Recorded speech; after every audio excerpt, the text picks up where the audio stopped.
সরকারের চোখে আজকে আমাদের বিয়ের বয়স 3 বছর হলেও বাস্তবে আমার কাছে বিয়ের বয়সটা 2.5 বছর।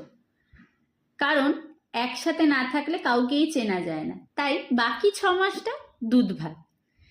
এই 2.5 বছরে আমি এই মানুষটাকে যেটুকু জেনেছি, একেবারে পাগল।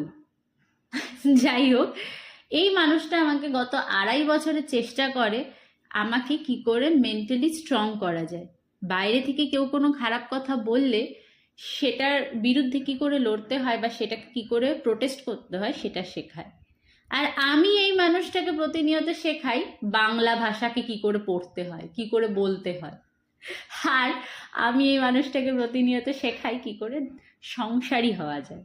যদিও আমি কতটা সংসারী জানি না, কবে হব সেটাও জানি না, ভগবানের আশীর্বাদ থাকলে কোনো একদিন হয়ে যাব। ভগবানকে অনেক থ্যাংক ইউ। ভগবান যা করেন মঙ্গলের জন্যই হয়তো করেন, সেই জন্যই হয়তো এই ডিসিশন না দেখে না চিনে বিয়ে করা। একদমই বলবো না যে দেখতে দেখতে 3 বছর কেটে গেছে, না। লড়াই করতে করতে, তর্ক করতে করতে, মারামারি করতে করতে, আর কিছু লোকের কলকাঠিতে অবশ্যই আরো বেশি ঝগড়া করতে করতে আমাদের 3 বছর কেটেছে। Happy anniversary.